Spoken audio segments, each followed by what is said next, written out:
अस्सलामु अलैकुम नाजरीन। हमें राहदारियों में फ़ौजी बूटों की आवाज़ें सुनाई दी। फायरिंग भी शुरू हो गई। गोलियों की एक बाढ़ हमारे ऊपर दीवार पर लगी और सीमेंट की कुर्सियाँ उड़ी। लिफ्ट ऊपर आ चुकी थी।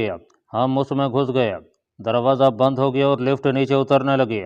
नीचे असली लॉकर रूम था, जिसके दरवाजे की सलाखों के पीछे एक संतरी पेले से स्टेन गन ताने खड़ा था। नंबर 3 ने सरगोशी की, लीडर तुम इसे वाइट एंड अप करोगे। हम एकदम से फर्श पर ऊंधे लेट गए। संतरी ने फायरिंग शुरू कर दी। नंबर 2 के हलक से हल्की सी चीख की आवाज़ निकली। मैंने दूसरी बार मारी तो इसराइली गार्ड लड़खड़ाकर फर्श पर गिर पड़ा। नंबर 3 और मैं मिसाइल रूम की तरफ दौड़े। नंबर 3 ने कोड हिंसों की मदद से दरवाजे का लॉक खोला और दरवाज़ा अपने आप एक तरफ को खिसकाया। हम दोनों भागकर मिसाइल रूम में दाखिल हो गए। नंबर 3 जाते ही मिसाइलों के पैनल पर बैठ गया और उसका कंट्रोल अपने हाथ में ले लिया। उसने यके बाद दीगरे 3 बटन ऑफ कर दिए और एक जगह से कंप्यूटर का प्लग खींचकर बाहर निकाल लिया। अब हमें एहसास हुआ कि नंबर 2 हमारे साथ नहीं है। नंबर 2 पीछे रह गया है लीडर। मैंने देखा कि नंबर 2 मिसाइल रूम के बाहर फर्श पर जख्मी हालत में पड़ा था। उसके सीने से खून उबल रहा था। शॉट गन की बाढ़ की कुछ गोलियां उसके सीने में लगी थीं। लिफ्ट एक बार ऊपर जाकर नीचे आई तो उसमें इसराइली फौजी सवार थे। नंबर 3 ने उन पर गोलियां चला दी। मैंने नंबर 3 से कहा, मैं नंबर 2 को घसीट कर लाता हूँ। नंबर 3 बोला, इसकी ज़रूरत नहीं रही अब। इसके साथ ही उसने स्टीन गन की नाली का रुख फर्श पर जख्मी हालत में पड़े नंबर 2 कमांडो की तरफ किया और ट्रैगर दबा दिया। तड़ तड़ की आवाज़ के साथ गोलियों का पूरा बरस्ट नंबर 2 कमांडो की खोपड़ी को पाँच पाँच करता गुजर गया। नंबर 3 ने मुझे आवाज़ दी, लीडर पैनल पर आ जाओ जल्दी। यह कहकर वो पैनल पर से उठा, तेजी से दीवार के साथ लगे एक सफ़ेद बक्स की तरफ भागा। बक्स खोलकर एक हाथी को नीचे गिराया। उसके साथ ही लोहे की सलाखों वाले दरवाजे के आगे ऊपर से फौलाद का एक भारी दरवाज़ा नीचे गिर पड़ा। अब हम लिफ्ट में घात लगाकर बैठे इसराइली सिपाहियों की फायरिंग से महफूज हो गए थे। नंबर 3 के हाथ बड़े माहिर साइंसदान की तरह काम कर रहे थे। उसने 3-4 जगहों से तार बाहर खींच लिए। एक जगह नीली बत्ती जल रही थी। उस बत्ती के नीचे एक छोटा सा लीवर लगा था। कमांडो नंबर 3 ने दोनों हाथों से लीवर को पकड़कर एक झटके से बाहर खींचकर फर्श पर फेंक दिया और गहरा सांस भरकर बोला, लीडर बहुत बड़ा मरला था। मैं उसके करीब चला गया। यह लीवर एंटी मिसाइल था क्या? नंबर 3 ने कहा, इस लीवर को अगर मैं बाहर खींच कर ना फेंकता तो यहाँ से छोड़े हुए मिसाइलों को इसराइली रॉकेट डिवीजन के साइंसदान रास्ते में ही तबाह कर सकते थे, जिसका मतलब यह था कि हमारी धमकी का उन पर कोई असर नहीं हो सकता था। अगर हम यह धमकी देते हैं कि हम चारों मिसाइल मिस्र और शाम के शहरों पर फायर कर देंगे तो वो बड़ी आसानी से उन्हें रास्ते में तबाह कर सकते थे, मगर इस लीवर के बाहर निकाल देने से अब वो ऐसा नहीं कर सकेंगे। एंटी मिसाइल यूनिट के कीबोर्ड से अब इन मिसाइलों का रब्ता ख़त्म हो गया है। अब ये मिसाइल अगर हम मिस्र या शाम की तरफ छोड़ते हैं तो इन्हें कोई नहीं रोक सकेगा। मैंने फौलादी दीवार वाले दरवाजे को अंदर से लॉक कर दिया। हम फौलादी चार दीवारी में बंद होकर महफूज हो गए थे। नंबर 3 पैनल पर आकर बैठ गया। यहाँ 22 इंच के 4 कंप्यूटर लगे थे। पैनल पर कई एक बटन लगे थे और छोटे छोटे बेशुमार बल्ब रोशन थे। नंबर 3 ने एक सुर्ख बटन की तरफ इशारा करते हुए कहा, इस बटन को दबाने से रॉकेट नंबर 1 की मदद से मशरक़ वस्ती के किसी भी शहर की तरफ फायर किया जा सकता है। इसके साथ ही नीला, जर्द और पिंक बटन है। ये दूसरे 3 एटमी मिसाइलों के बटन हैं। करीबी सुर्ख रंग का टेलीफोन रखा था। नंबर 3 ने कहा, इस टेलीफोन का डायरेक्ट लिंक इसराइली वज़ीर आज़म के साथ है। हमले की सूरत में वो इसी टेलीफोन के जरिए मिसाइल फायर करने का हुक्म देगा। फिर उसने दूसरे स्याह रंग के छोटे फ़ोन के 3 नंबर घुमाए और मुझे आंखों से बैठ जाने का इशारा किया। मैं उसके करीबी स्टूल पर बैठ गया। मुझे नंबर 2 की मौत का बड़ा अफसोस था। अगरचा कमांडो कभी किसी मौत का गम नहीं करता, मगर यह मौत इस कदर अचानक हो गई थी कि मुझे अभी तक उसकी मौत का यकीन नहीं आ रहा था। दूसरी बात यह भी थी कि हमें अभी अपने उस साथी की बहुत ज़रूरत थी, मगर नंबर 3 ने एक बार भी अपने साथी की मौत का जिक्र नहीं किया था। वो एक सही कमांडो था। वो फ़ोन पर बोला, हेलो, मैं नंबर 3 हूँ। मेरा लीडर मेरे पास है। हमने तुम्हारे एटमी मिसाइलों पर न सिर्फ कब्जा कर लिया है, बल्कि उनको जब और जिस वक्त चाहें फायर कर सकते हैं। तुम फ़ौरन कमांड ऑफिसर से मेरी बात करो। दूसरी तरफ न जाने क्या अफरा तफरी मची हुई थी। किसी ने कुछ कहा तो नंबर 3 ने चिल्ला कर कहा, बकवास बंद करो और कमांड ऑफिसर से बात करो। नहीं तो मैं मिसाइल फायर करके तीसरी एटमी जंग शुरू कर दूंगा। कमांडो नंबर 3 के होंठ भींचे हुए थे। उसने रिसीवर रख दिया और बोला, कमांडिंग ऑफिसर के लिए ये उसकी ज़िंदगी की सबसे भयानक इत्तला होगी। नंबर 3 ने मेज़ की दराज को खोल दिया।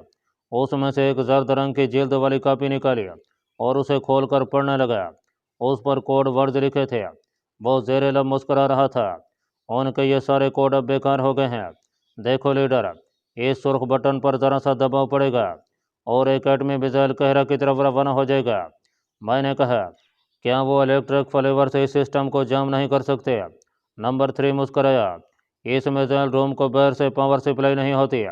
मैं तुम्हें नीचे चल कर दिखाऊंगा। इसके अपने एटमी जनरेटर नीचे काम कर रहे हैं, जिनका बाहर की पावर लाइन से कोई ताल्लुक नहीं है। इस वक्त हम पूरी तरह से खुद मुख्तियार और खुदगार हैं। टेलीफोन की घंटी बजी।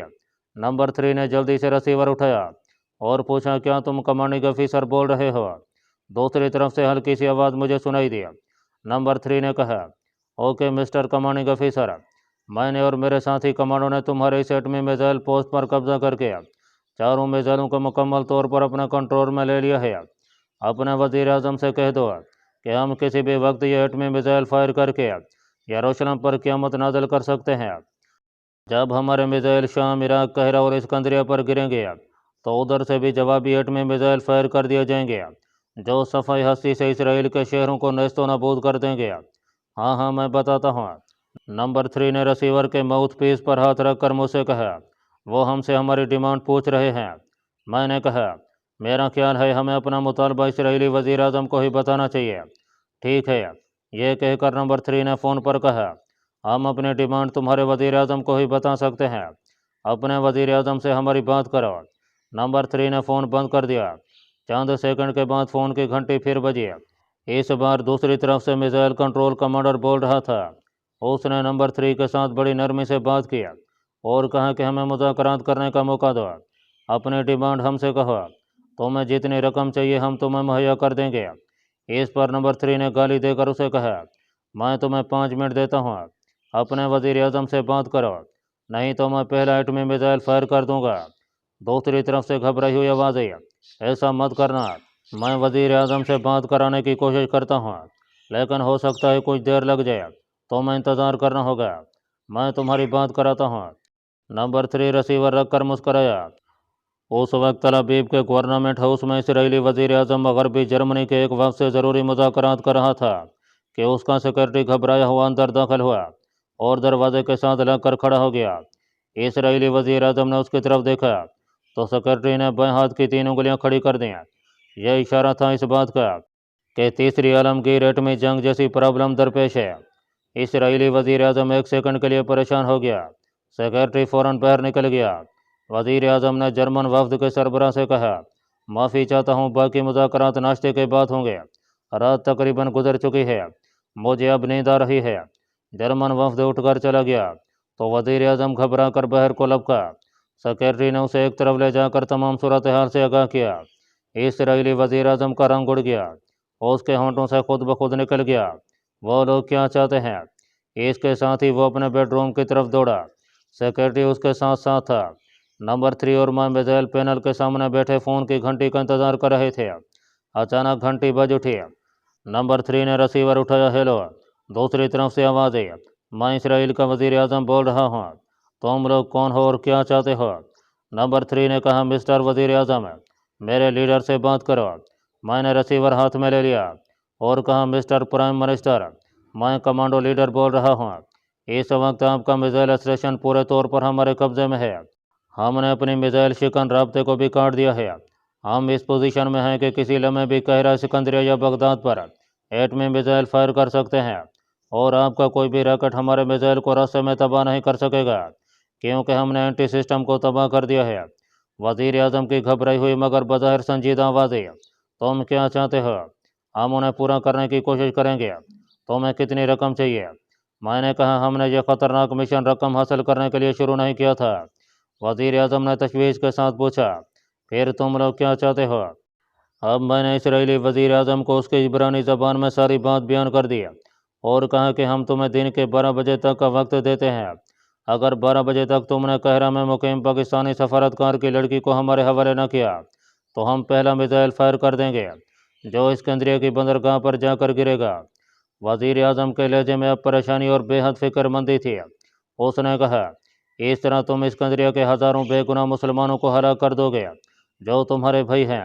میں نے جواب میں کہا، لیکن اس کے ساتھ ہی قاہرہ سے 2 ایٹمی میزائل تل ابیب اور یروشلم کے لیے بھی فائر کر دیے جائیں گے جو لاکھوں یہودیوں کو لقمہ اجل بنا دیں گے، جن میں ہو سکتا ہے تم بھی شامل ہو مسٹر پرائم منسٹر۔ وزیر اعظم نے جلدی سے کہا، نہیں نہیں، تم ایسا نہیں کرو گے۔ ہم پاکستانی سفارتکار کی بچی کے بارے میں کچھ نہیں جانتے۔ تمہیں کسی نے غلط اطلاع دی ہے میرے دوست۔ میں نے فوراً جواب میں کہا، مسٹر پرائم منسٹر، یہ وقت ان فضول باتوں کا نہیں ہے۔ ایٹمی میزائل کا فائرنگ سرخ بٹن میرے بالکل سامنے ہے۔ میری انگلی اس سے صرف 2 انچ کے فاصلے پر ہے۔ تمہارے لاکھوں یہودیوں اور 2 شہروں کی موت صرف 2 انچ کے فاصلے پر ہے۔ بولو اب تم کیا کہتے ہو؟ وزیر اعظم نے کہا، ذرا ٹھہرو، میں پتہ کرتا ہوں۔ مجھے اسرائیلی وزیر اعظم کی دھیمی دھیمی آواز سنائی دی۔ وہ ماؤتھ پیس پر ہاتھ رکھ کر شاید اپنے سیکرٹری سے بات کر رہا تھا۔ پھر بولا، ہیلو دوست، مجھے 1 دن کی مہلت دو۔ میں پاکستانی سفارتکار کی بچی کے بارے میں مکمل معلومات حاصل کر لوں گا۔ اس کے بعد اسے تمہارے حوالے کر دیا جائے گا۔ مجھے کوئی اعتراض تو نہیں ہوگا؟ میں نے وزیر اعظم کی پیشکش نمبر 3 کو بتائی تو وہ بولا، یہ جھوٹ بول رہا ہے، یہ وقت حاصل کرنا چاہتا ہے تاکہ ہمارے خلاف کوئی جوابی کارروائی کر سکے۔ میں نے وزیر اعظم سے کہا، تمہاری شرط ہمیں منظور نہیں۔ ہم تمہیں آج دن کے 12 بجے تک کی مہلت دیتے ہیں۔ اگر 12 بجے تک تم نے پاکستانی لڑکی اپنی اذیت بخش کیس سے نکال کر ہمارے حوالے نہ کی تو ہم اسکندریہ پر ایٹمی میزائل فائر کر دیں گے۔ اس کے بعد دمشق پر دوسرا راکٹ بھی چھوڑ دیا جائے گا۔ اوکے؟ وزیر اعظم کی مردہ سی آواز ہے۔ اوکے، میں تم سے 11 بجے رابطہ کروں گا۔ میں نے فون بند کر دیا۔ دوسری طرف اسرائیلی وزیر اعظم نے ہاٹ لائن پر اسی وقت امریکی صدر کو صورتحال کی سنگینی سے مطلع کر دیا۔ امریکی صدر نے بحیرہ قنوس میں گشت لگاتے اپنے طیارہ بردار جہاز کو فوراً بحیرہ روم میں پہنچنے کا حکم دیا اور اعلیٰ سطح کا اجلاس بلا لیا۔ ایسا ہی ایک اعلیٰ سطحی اجلاس اسرائیلی وزیر اعظم نے بھی بلا لیا تھا۔ اس اجلاس میں بحری، بری اور فضائی تینوں افواج کے کمانڈر موجود تھے۔ زیر زمین ایٹمی میزائلوں پر فلسطینی کمانڈوں کے قبضے کی خبر کو بڑی شدت سے خفیہ رکھا گیا تھا۔ پاکستانی سفارتکار کی بیٹی اسرائیلی انٹیلیجنس کے قبضے میں تھی اور اس وقت ایک اسرائیلی ابدوز میں قید تھی جو بحیرہ روم کی گہرائیوں میں چکر لگا رہی تھی۔ پاکستانی سفارتکار اور معروف سائنسدان کی اس بیٹی کی وجہ سے امریکہ اسرائیل کے ذریعے مشرق وسطیٰ کی سیاست میں ایک زبردست مفاد حاصل کرنا چاہتا تھا جو اب مورد خطرے میں پڑ گیا تھا۔ اگر اسرائیل کو اپنی تباہی کا خوف درپیش تھا تو امریکہ بھی کسی صورت میں تیسری ایٹمی جنگ شروع کر کے اپنے شہروں اور ان کی آبادی کو ملیا میٹ نہیں کرنا چاہتا تھا، لیکن اسے اپنے سیاسی مفادات بھی عزیز تھے، وہ انہیں بھی اتنی آسانی سے نہیں کھو سکتا تھا۔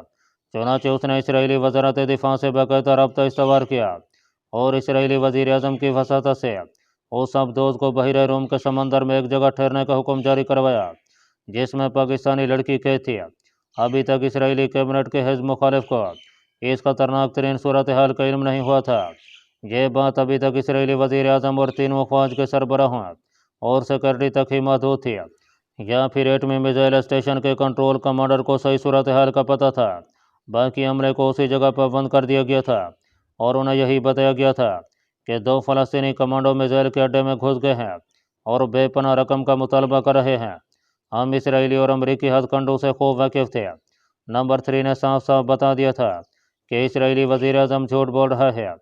ہم نے 12 بجے تک کا جو وقت دیا ہے وہ اس دوران میں بھی امریکہ کے محکمہ دفاع سے مل کر کوئی جوابی اسکیم تیار کرے گا، لیکن اسے معلوم ہے کہ وہ اس میں کامیاب نہیں ہو سکے گا کیونکہ تریب کا پتہ ہمارے ہاتھ میں ہے۔ نمبر 3 مجھے نیچے تہہ خانے میں لے گیا۔ ہم لفٹ کے ذریعے زمین کے نیچے 200 فٹ کی گہرائی میں پہنچے تو میں نے دیکھا 3 دیو پیکر ایٹمی میزائل ایک دوسرے سے تھوڑے تھوڑے فاصلے پر ایک جگہ نصب ہیں۔ ان ایٹمی میزائلوں کو دیکھ کر واقعی خوف سا آتا تھا۔ ان میں لاکھوں ایٹم بموں کی طاقت تھی۔ میزائل اڈے کے پہلو میں ایک دروازہ تھا۔ ہم اس کے اندر گئے تو نمبر 3 نے کہا، اوپر چاہے سینکڑوں ایٹم بم چل رہے ہوں، ان کا اثر یہاں تک نہیں پہنچ سکتا۔ اس جگہ کو ایٹمی تابکاری سے محفوظ بنا دیا گیا ہے۔ یہاں 6 ماہ کے لیے خوراک، پانی اور دوسری تمام سہولتیں موجود ہیں۔ ہم ایک نسبتاً کشادہ کمرے میں آ گئے تھے جس کی چھت کے ساتھ کتنے ہی پائپ لگے تھے दीवार के साथ साथ मेज़ों पर बर्तन, किताबें, रिसाले मौजूद थे। आगे दर्जन भर कैंप कार्ड्स पड़ी थीं जिन पर मैट्रेसें बिछी थीं। फ्रीजर्स में गोश्त, सब्जियां, मक्खन, जाम वगैरह रखे हुए थे। ठंडी यख अलमारियों और रेफ्रिजरेटरों में भी खाने पीने की अशिया और मशरूबात भरे हुए थे।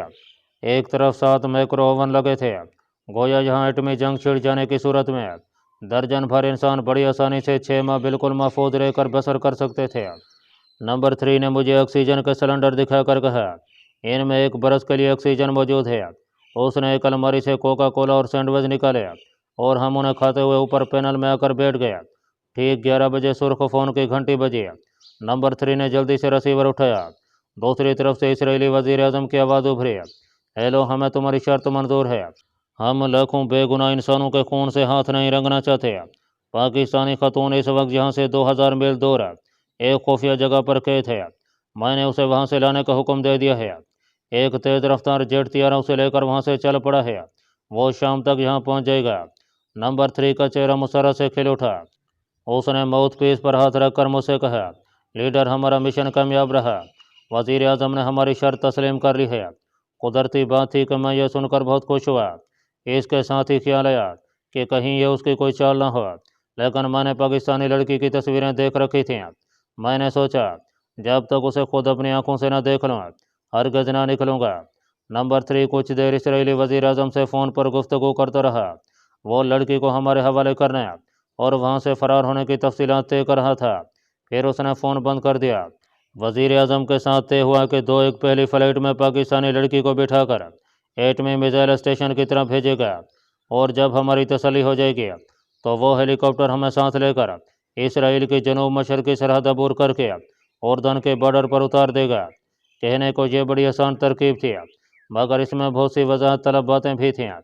पहली बात तो ये थी कि पाकिस्तानी लड़की का चेहरा हमें मिसाइल स्टेशन के आंगन में दिखाया जाना था, जिसका मतलब यह था कि हम एंटी लाकर रोम को छोड़कर बाहर आ गए होंगे और उस वक्त हमारा एटमी मिसाइलों पर कब्जा और इख्तियार ख़त्म हो चुका होगा। दूसरी मुश्किल बात यह थी कि उर्दन की सरहद पर इसराइली हेलीकॉप्टर को उतरते देखकर उर्दनी बॉर्डर फोर्स के जवान फायरिंग करके उसे गिरा देंगे। मैंने नंबर 3 से कहा, मुझे ये कोई साजिश लगती है नंबर 3। नंबर 3 बोला, हम मिसाइल स्टेशन के कंट्रोल कमांडर की बीवी को यरगमाल बनाकर यहाँ से बाहर निकलेंगे। फिर मेरी तरफ झुक कर कहने लगा, हमें आखिर यहाँ से निकलना ही पड़ेगा लीडर। जाहिर है हम एटमी मिसाइल फायर नहीं कर सकते, फिर कब तक यहाँ पड़े रहेंगे। इसराइली हुकूमत इस मामले को तोल भी दे सकती है, जिससे हमारा केस कमज़ोर होता चला जाएगा। अगर तुम लड़की को पहचान कर अपनी तसल्ली कर लो और तुम्हें यकीन हो जाए कि ये वही मतलूबा पाकिस्तानी खातून है, तो फिर इसमें क्या कबाहत है, हम उसे लेकर यहाँ से फ़रार हो जाएंगे। अगर पायलट ने कोई गड़बड़ करने की कोशिश की तो कंट्रोल कमांडर की यहूदी बीवी हमारे पास होगी, वो हमारे खिलाफ कोई हरकत ना कर सकेगा। नंबर 3 के दलाल काफ़ी वजनी थे। हमें आखिर इसराइली हुकूमत पर किसी न किसी शिकल में एतबार करना ही था। इस वक्त मामला ताज़ा और हिरास अंगेज था। मैं राज़ी हो गया। शाम के 7 बजे कंट्रोल कमांडर का फ़ोन आया। उसने बताया कि पाकिस्तानी लड़की पहुंच गई है और उसे हेलीकॉप्टर में बिठाकर यहाँ लाया जा रहा है। आप तैयार हो जाएं। नंबर 3 ने साफ लफ्ज़ों में उसे कहा, मिस्टर कंट्रोल कमांडर, हम तुम्हारी बीवी को बतौर यरगमाल अपने साथ रखना चाहते हैं। उर्दन के बॉर्डर पर पहुंचकर उसे वापस कर दिया जाएगा। उसके बगैर हम यहाँ से बाहर नहीं निकलेंगे। तुम्हारी बीवी हमारे 5-7 घंटे के अंदर अंदर पहुंच जानी चाहिए। जाहिर है कंट्रोल कमांडर एक पल के लिए तो सख्ते में आ गया। उसने कुछ सोच कर जवाब दिया, ये मेरे साथ ज़्यादती होगी, लेकिन मुझे इस सिलसिले में वज़ीर आज़म से मशवरा करना होगा। तुम मशवरा करके हमें बता दो, मगर याद रहे कि तुम्हारी बीवी को यरगमाल बनाए बगैर हम मिसाइल रोम से बाहर नहीं आएंगे। फ़ोन बंद हो गया। मैंने नंबर 3 से कहा, मुझे दाल में कुछ काला काला नज़र आता है। यह कंट्रोल कमांडर अपनी बीवी की जगह किसी दूसरी औरत को भी भेज सकता है। हमने तो उसकी बीवी बिल्कुल नहीं देखी। नंबर 3 ने कहा, लीडर, अगर तुम पाकिस्तानी लड़की को पहचानते हो तो उसे पहचान लोगे, तो फिर यकीन करो कि मैं तुम्हें यहाँ से लेकर निकल जाऊँगा। कंट्रोल कमांडर की बीवी हमारे पास यरगमाल हो या ना हो। मैं खामोश हो गया। थोड़ी देर बाद फ़ोन की घंटी फिर चीख उठी। नंबर 3 ने रिसीवर उठाया। वो कंट्रोल कमांडर से बात कर रहा था। कंट्रोल कमांडर अपनी बीवी को यरगमाल भेजने पर तैयार हो गया। मुझे अभी शक था, मगर मैं नंबर 3 पर ज़्यादा दबाव नहीं डालना चाहता था। जब रात के 8 बजे तो फ़ोन पर हमें बताया गया کہ پاکستانی لڑکی کو لے کر ہیلی کاپٹر میزائل اسٹیشن کے بارڈر میں اترا ہے۔ وہ لفٹ میں بیٹھ کر اوپر چلا گیا۔ 5 منٹ بعد اس کا فون آیا۔ میں نے کنٹرول کمانڈر کی بیوی کو یرغمال بنا لیا ہے۔ وہ اس وقت میرے پستول کی زد میں میرے پاس بیٹھی ہے۔ تم فوراً اوپر آ جاؤ، لیکن دراز میں رکھا ہوا جیسی سائز کا ریڈیو اپنے ساتھ لیتے آنا۔ اس چھوٹے سے پاکٹ سائز ریڈیو کو کھول کر نمبر 3 کمانڈو کتنی دیر سے اس کی تاریں اور ٹرانسفر وغیرہ آپس میں جوڑتا رہا تھا۔ جب میں یہ پاکٹ سائز کا ریڈیو لے کر اس کے پاس اوپر گیا تو دیکھا کہ بجلی کی روشنی میں ایک درمیانی عمر کی خوش شکل مگر دہلی سی لڑکی شام کا قیمتی لباس پہنے، گلے میں قیمتی موتیوں کا ہاتھ ڈالے کچھ بے چینی کے ساتھ اسٹول پر بیٹھی ہے۔ اس کے پیچھے نمبر 3 کرسی پر بیٹھا ہے اور پستول اس کے ہاتھ میں ہے جس کے آگے سیلنسر لگا تھا۔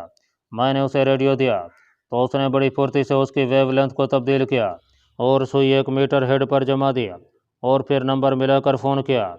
کنٹرول کمانڈر، اس وقت جو پاکٹ ریڈیو میرے ہاتھ میں ہے وہ ریموٹ کنٹرول میں تبدیل ہو چکا ہے۔